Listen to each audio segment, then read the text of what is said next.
Okay, so we're going to start on the side panel of the head, and there's a reason that we're going to do this, and it's going to link to what we do at the back of the head. The back of the head isn't going to be approached in one big area, it's going to be split into multiple. And the way that we're going to get our guide for the back area is going to be through the sides.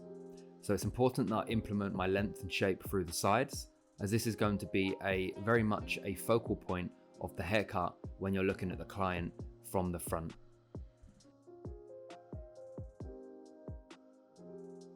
As you can see, we're working with a round shape on the vertical axes and a square shape on the horizontal. So the vertical axis runs from the top section to the bottom of the hairline, and you can see that in which way I elevate the hair out, the root is traveling straight out from the head in a round manner. And that's what helps us create the round shape. The cutting line itself will be cut to a flat line, but it's the roots that we're focusing on that will help us create the roundness. The way that we're going to separate the haircut is by from where the occipital bone lays, we're going to create a section horizontally across to the ear. Now the section should sit just on top of the ear. This is generically where the separation should be. What we're going to do is then secure the bottom of the nape down with some clips so we don't get it muddled up with the hair that we're about to cut.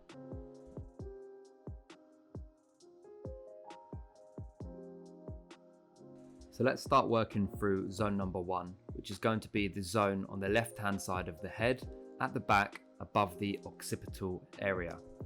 Now the way that we're going to approach this section is by working from the exterior shape on the side of the head, where we're going to be getting our guide from the side panel that we've previously cut.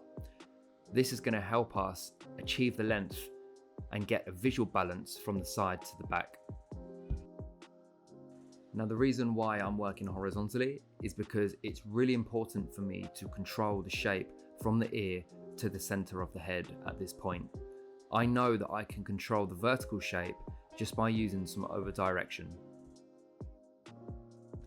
So section 1 is just been elevated 90 degrees perpendicular out from the head, and we're cutting a round shape horizontally.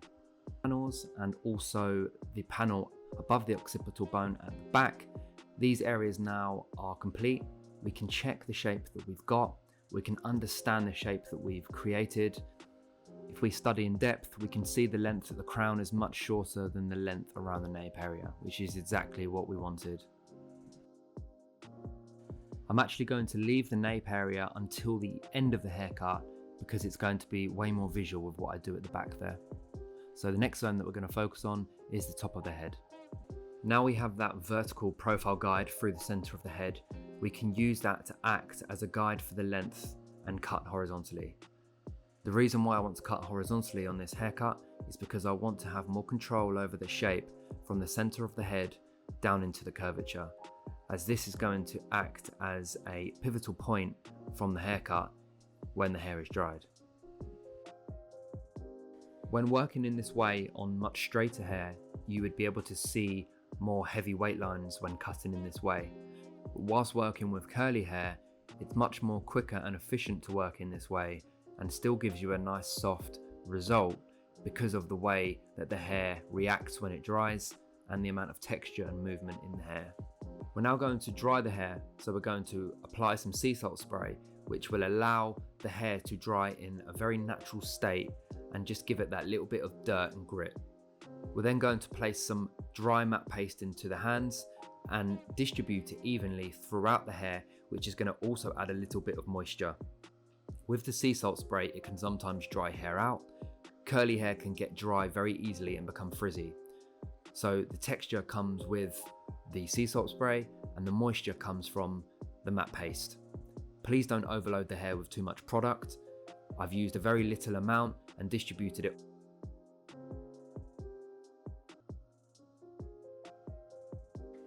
I would always dry it about 90% whilst diffusing and let the last little bit of wetness just do its own thing naturally. It always gets the best result.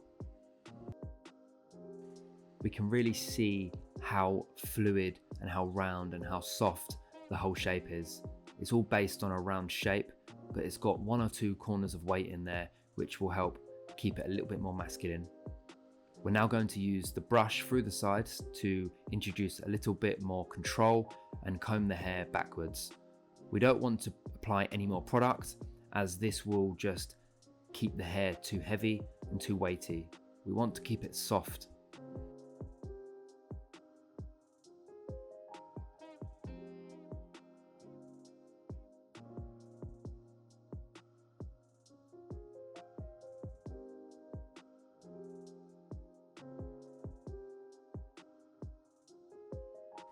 The beautiful thing about the shape that we've cut into this hairstyle is that you could style it in many ways. You can have it more controlled and slicked back.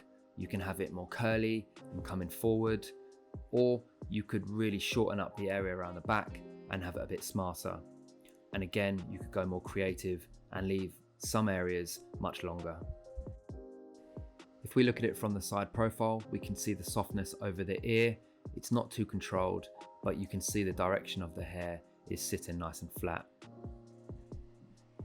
Then we have this beautiful, soft, playful area around the back of the head, which adds a little bit of personality and creativity into the haircut.